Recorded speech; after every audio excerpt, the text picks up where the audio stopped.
Bonjour, une vidéo pour des élèves de terminale option maths experte. On va parler de matrices. Dans cet exercice, on considère la matrice M, dont vous voyez ici les coefficients. Dans un premier temps, il va falloir calculer M au carré et on admettra que M au cube s'écrit comme ceci. Deuxièmement, déterminer donc les réels A, B et C tels que M au cube soit égal à petit a fois M au carré, petit b fois M, plus C fois la matrice identité. Troisièmement, on déduire que la matrice M est inversible et donner donc la matrice notée M à la puissance moins 1, autrement dit l'inverse de la matrice M.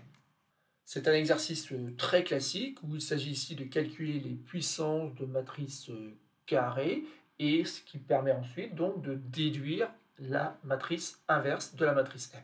Je vous laisse le temps donc d'appuyer sur pause, essayer de répondre à ces trois consignes et simplement après, vous pourrez lire la suite de cette vidéo. Passons à la correction de cet exercice où dans un premier temps, il faut calculer donc M au carré. Et la matrice M au carré, c'est bien sûr la matrice M multipliée par la matrice M. Et ici, donc, si on comprend bien ce qui est demandé dans l'énoncé, il s'agit de faire le calcul à la main, de ne pas utiliser la calculatrice. Et pour réussir ce calcul, il y a un petit truc qui consiste tout simplement donc, à déplacer donc, la matrice ici M, là, pour obtenir plus facilement donc, le résultat de la matrice qui correspond donc à M au carré. En effet, maintenant, donc, on a 1 multiplié par 1 qui donne 1, plus 1 multiplié par 1 qui donne à nouveau 1, et 1 fois 4 qui donne 4. Donc en tout ici, donc, on a 6. Et ensuite, on reprend 1 et on multiplie par 1, donc ça fait 1 fois 1, 1, plus 1 fois moins 1, moins 1. 1 et moins 1, ça fait déjà 0, donc il nous reste 1 fois 2 qui donne 2. Et on continue, donc 1 fois 1, 1 à nouveau, 1 fois 1, 1 à nouveau, ça fait 1 et 1, 2, et je rajoute 1 fois 1 qui donne 3. 1 fois 1, 1, 1 fois moins 1, moins 1, ça fait déjà 0 en tout, et ici donc ça donne 4. On continue, 1 fois 1, moins 1 fois moins 1, ça donne 1, 1 et 1, 2, et je rajoute 2, ce qui donne 4. Ensuite donc 1 multiplié par 1 donne 1, moins 1 multiplié par 1 donne moins 1, donc ça fait déjà en tout 0, et 1 fois 1, 1. Et enfin, pour la dernière ligne, 1 fois 4, 4, 2 fois 1, 2, ça fait 6 en tout, et je rajoute 4, et j'obtiens 10. 4 fois 1, 4, 2 fois moins 1, moins 2, donc ça fait 2 en tout, et je rajoute 2, ce qui donne 4. Et le dernier coefficient, 4 fois 1, 4, 2 fois 1, 2, ça fait 6 en tout, et 1 fois 1, et donc le dernier coefficient c'est 7. On a donc déterminé la matrice M carré, dont les coefficients sont inscrits ici dans cette matrice. Dans l'énoncé, pour nous éviter donc de refaire ce calcul qui peut être un peu long, on admet que M au cube, c'est la matrice dont les coefficients sont notés ici. Et du coup, donc, on peut répondre à la deuxième consigne, il faut déterminer les réels A, B et C, tels que la matrice qui s'écrit M au cube soit égale à A multiplié par M au carré, plus B fois M, plus C fois la matrice identité. On veut donc trouver les réels A, B et C qui vérifient donc cette égalité. Donc là, j'ai remplacé M au cube par la matrice qu'on nous a donnée ici, M au carré par la matrice qu'on a calculée, et M par la matrice, bien sûr, de l'énoncé. Donc il faut savoir ici qu'en fait que A, B et C vérifient en fait 9 égalités. En effet, pour chacun des coefficients, ça doit fonctionner. On a par exemple le fait que si je prends A et que je multiplie par 6, donc ça donne 6A, puis je rajoute B fois 1, donc B, plus C fois 1, plus C, et ça va donner le coefficient qui se trouve à cet endroit-là dans la matrice qui s'appelle M au cube, et donc ça donne 20. Alors, le problème de cette égalité, c'est que finalement, elle fait apparaître les trois nombres inconnus, A, B et C, et il est peut-être plus judicieux d'aller chercher en fait des zéros dans les matrices. Or, ici, il n'y a pas de zéro dans la matrice M au cube, il n'y en a pas non plus dans M au carré, pas dans M. Par contre, on va pouvoir utiliser peut-être les zéros de la matrice identité. Je peux voir que 10 est égal donc à A multiplié par 2, plus B fois 1, plus C fois 0. C'est ça qui est intéressant parce que finalement, le nombre C, dans un premier temps, il va ne pas apparaître dans les égalités. Ensuite, j'ai essayé de trouver une autre égalité où n'intervient pas donc le nombre C. Autrement dit, je cherche des zéros ici. Il y a ce zéro-là qui peut être intéressant. Donc, ça fait C fois 0. Ici, j'ai B fois 1. Et là, j'ai A fois 3. Et ça me donne donc le coefficient ici qui vaut 11. Et assez vite, je vois que si des réels A, B et C existent tels que cette égalité soit vraie, il faut absolument que 2A plus B soit égal à 10 et en même temps que 3A plus B soit égal à 11. Et là, finalement, ce petit système de deux équations à deux inconnus, ben, il suffit simplement de voir s'il admet des solutions. Et assez vite, je vois que je peux faire ligne du bas moins ligne du haut. Et j'en déduis donc que 3A moins 2A, autrement dit A, B moins B, ben, ça fait 0. Et ben, j'en déduis assez vite que A est égal à 1. Le coefficient A est égal à 1, ce qui permet donc de voir à combien peut correspondre le coefficient B. De la première égalité, j'en déduis que B est égal à 10 moins 2 fois A, autrement dit moins 2 fois 1. Et ben, j'en déduis que B est égal à 8. On a déterminé donc les valeurs possibles pour A et B. Maintenant, il faut déterminer donc la valeur de C. Et là, donc, on a le choix. Moi, je vais tout simplement utiliser le fait que quand je prends A, que je multiplie par 6, et que je reprends après B et que je multiplie par 1, plus C fois 1, et ben ça doit donner ce coefficient-là, autrement dit 20. Autrement dit, 6A plus B plus C doit être égal à 20. Or, 6A, avec un A qui vaut 1, donc ça fait 6. B, on a trouvé que c'était 8. Et ben on a 8 plus 6 plus C qui est égal à 20. Et assez vite, donc C est égal à 20 moins 14. Autrement dit, C est égal à 6.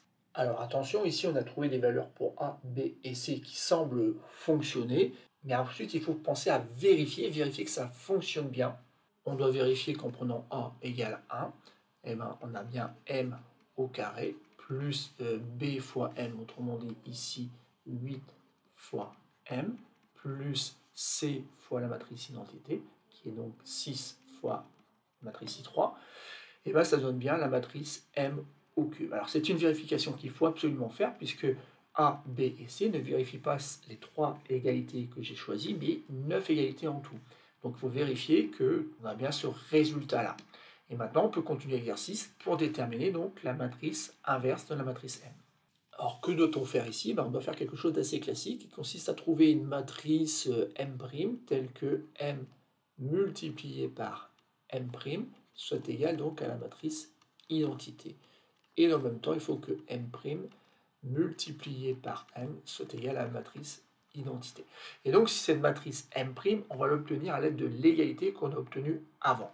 Et pour l'obtenir, on va devoir utiliser donc des propriétés sur le calcul matriciel. La première chose qu'on peut faire, donc, c'est de isoler donc la matrice identité. Donc, on a M au cube moins M au carré moins 8 fois la matrice M qui est égale donc à 6 fois la matrice identité. Et ensuite, donc, on va quelque part factoriser par M. Ça, on peut le faire avec le calcul matriciel. Donc, on a M, facteur de M au carré, moins M, moins 8 fois. Et là, faites très attention parce que la matrice M comme la matrice M au carré, ce sont des matrices de dimension 3, 3, des matrices carrées d'ordre 3.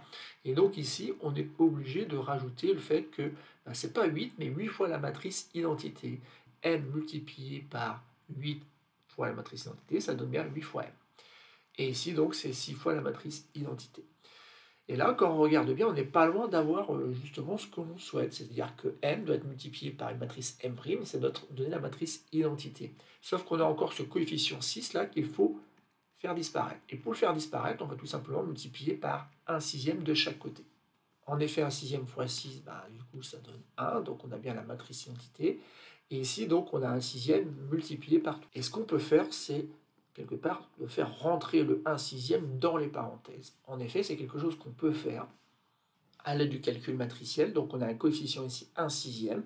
Et ici, on a une matrice là qui s'écrit en fonction de M au carré et de M, mais aussi de la matrice identité. Et il ne nous reste plus donc à appeler ça par exemple M'.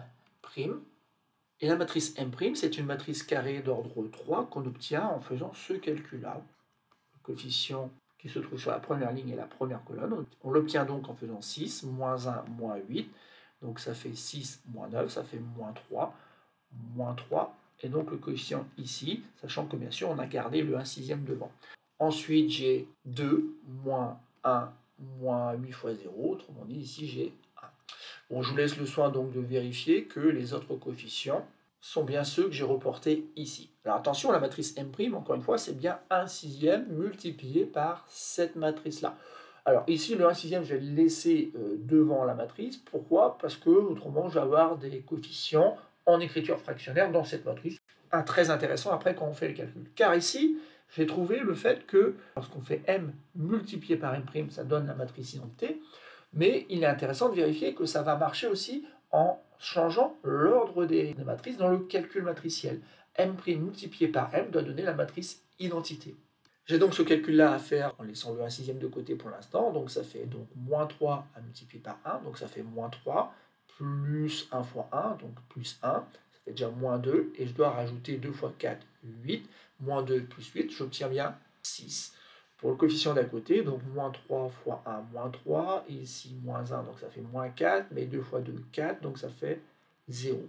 Continue, moins 3 fois 1, moins 3, plus 1, ça fait moins 2, et ici, plus 2, et bien ça fait 0.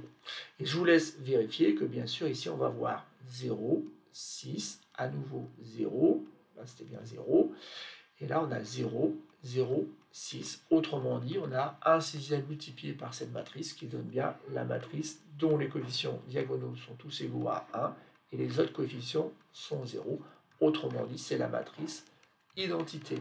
Et donc, on a vérifié que M', vérifiez bien le fait que M fois M' donne la matrice identité et que M' fois M donnait aussi la matrice identité. Conclusion, la matrice M est bien inversible et M-1, c'est la matrice qui correspond donc à M', donc c'est 1 sixième multiplié par cette matrice, donc je vous laisse revoir les coefficients ici. C'est donc terminé pour cet exercice. Ici, donc, on calcule de manière assez classique les puissances d'une matrice M afin d'obtenir une égalité qu'on va pouvoir exploiter pour justifier que M est bien inversible et justement de trouver la matrice inverse de la matrice M.